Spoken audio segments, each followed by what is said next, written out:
Heute sitze ich hier auf der neuesten Kreation aus dem Hause Piaggio, nämlich der niegelnagelneuen Vespa GTS 310. 310 Kubik, also 30 Kubik mehr als die alte. Und was sich alles ansonsten noch verändert hat, das schauen wir uns heute in Ruhe an. Und ganz wichtig, am Ende stellen wir das Ding auf den Prüfstand und schauen uns an, wie viel mehr Bums die neue wirklich hat.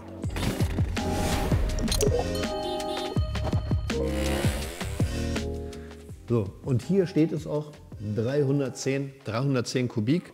Ich habe gerade gesagt, das sind 30 Kubik mehr, aber Moment mal, warum denn 30 Kubik mehr als 300 Kubik bei der alten? Ganz einfach, die alte, die hatte in Wirklichkeit 278 Kubik, die neue hat 309 Kubik, also sogar etwas über 30 Kubik mehr. Fangen wir erstmal damit an, was sich noch alles geändert hat. Was hat denn sich optisch geändert, am Fahrwerk geändert, an den Bremsen geändert? Das ist ganz einfach, nichts. Und deswegen können wir auch unsere alte hier aus dem Bild schieben, denn alles, was an der anders ist, das haben wir selber verändert, das ist Zubehör von uns. Da gibt es leider relativ wenig zu vergleichen. Es gibt aber dennoch eine Neuerung, die wird viele Kunden freuen, und zwar sind das die Blinkerschalter oder Lichtschalter oder generell Schalter. Denn die waren bisher in so chromfarbenen Gehäusen eingefasst. Jetzt sind die es in so mattschwarzen Gehäusen. Das sieht wesentlich besser aus, haben sich früher schon viele umgebaut, war aber nicht so ganz einfach. Jetzt gibt es das serienmäßig. Das Schöne ist, die neuen Schalter, die passen wohl auch in die alte. Was sich nicht geändert hat, sind die Hebel. Die sind aus irgendeinem Grund immer noch Silber, überhaupt kein Problem. Da gibt es sehr viel am Zubehörmarkt und natürlich die schönsten schwarzen Hebel dazu. Die gibt es natürlich von Sipp. Blinker sind gleich, kann man auch durchtauschen. Felgen sind gleich, die kann man auch durchtauschen, wie zum Beispiel die 13 Zoll Felgen, die hier auf der alten montiert sind, passen auch auf die neuen. Das Fahrwerk, das ist das alte bzw. gerade erst 2023 erneuerte Fahrwerk. Also hier bleibt im Groben alles gleich. Wirklich interessant wird es erst am Motor. Da möchte ich als erstes mit dem Auspuff anfangen. Der sieht ja erstmal optisch dem alten zum Verwechseln ähnlich. Da kann man eigentlich so gut wie keinen Unterschied sehen.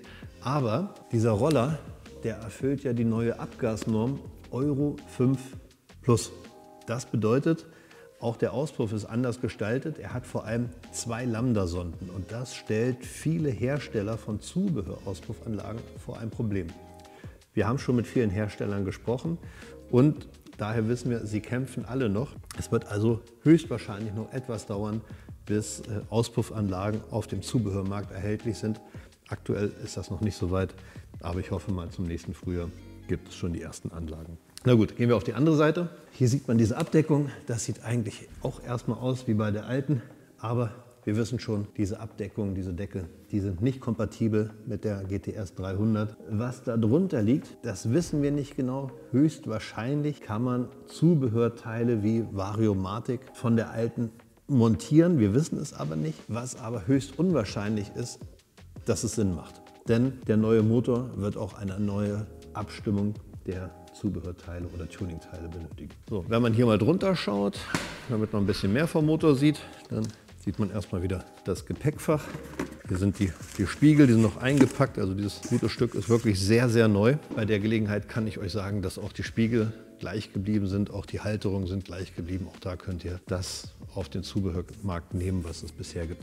Wenn ich hier reinschaue, sehe ich erstmal auch keine Änderung. Die Einspritzung ist der gleiche Hersteller, sieht alles baulich sehr, sehr ähnlich aus. Da gibt es keine großen Änderungen. Die Änderungen am Motor, die haben wirklich im Inneren stattgefunden. Natürlich hört man das schon am Namen, mehr Hubraum. Die Frage ist, wie ist der zustande gekommen? Laut Piaggio-Informationen mehr Hub, mehr Bohrung. Allerdings habe ich auch wieder andere Informationen, dass nur der Hub gestiegen ist.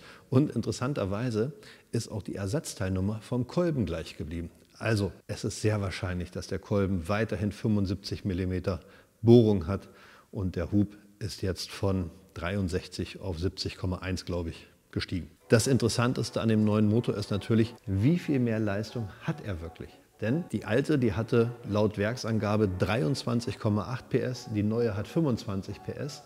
Aber vor allem ganz interessant, Die alte hatte, jetzt muss ich nämlich nachgucken auf meinem Spickzettel, 26 Newtonmeter und die neue hat 28,9 Newtonmeter und das Ganze auch bei 6500 Umdrehungen schon, also wesentlich früher als die alte. Jetzt wollen wir wissen, was wirklich von der Leistung am Hinterrad ankommt und deswegen stellen wir den Roller auf den Prüfstand und vergleichen das ganz genau mit der alten.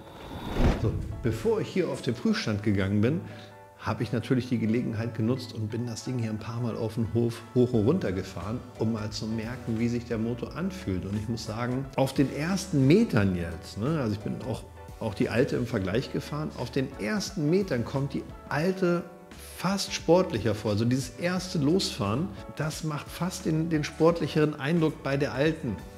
Ist aber, wenn überhaupt, ein minimaler Unterschied. Aber schon nach sehr wenigen Metern merkt man, dass hier das Drehmoment kommt und die dann ein bisschen besser geht. Aber auch das sind alles Unterschiede. Ja, das ist, die eine ist nicht so ganz so langsam wie die andere, oder wie sagt man das? Ich weiß nicht, jetzt komme ich ja nicht mehr raus aus der Nummer. Ach komm, mach mal Prüfstandsläufe. Nochmal zur Erinnerung, was wir hier messen, ist Hinterradleistung. Werksangaben sind Kurbelwellenleistung. Wir messen, was tatsächlich wirklich am Hinterrad ankommt. Das ist immer ein bisschen weniger als Kurbelwellenleistung, aber sehr informativ. Also, los geht's.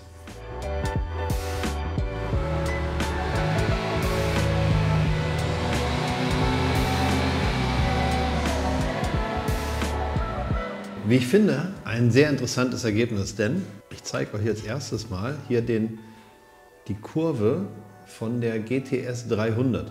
Ja, diese rote Kurve ist damals gemessen im Sommer und jetzt klicke ich mal die eben gemessene Kurve von der GTS 310 dazu. Oh, die alte Kurve, GTS 300, 21,5 PS, damals die beste Messung.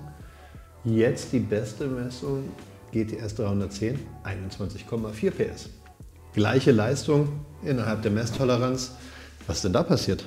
Was wir aber auch ganz eindeutig sehen, hier im unteren Geschwindigkeitsbereich, da greift die GTS 300 früher zu. Da hat die früher Power anliegen. Aber wo die Stärke der neuen ganz klar kommt, ist so ab 60 km/h bleibt halt die Leistung der 310er stabil, während die Leistung der 300er fällt.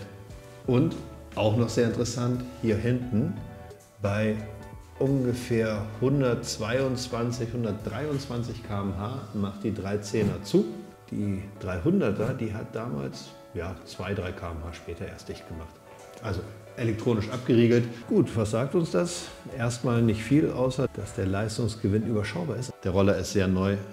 Wenn der länger eingefahren ist, kann ich mir gut vorstellen, dass da noch ein halbes PS oder ein ganzes PS hinzukommt. Bisher konnten wir es leider nicht messen.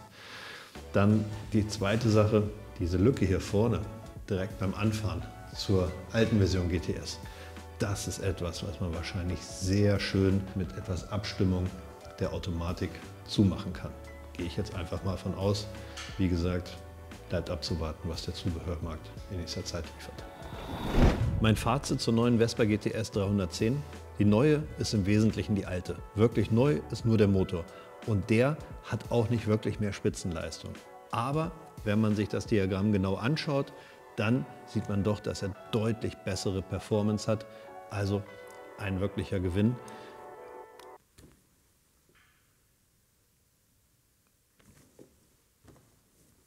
Was sage ich jetzt noch? Wie komme ich raus?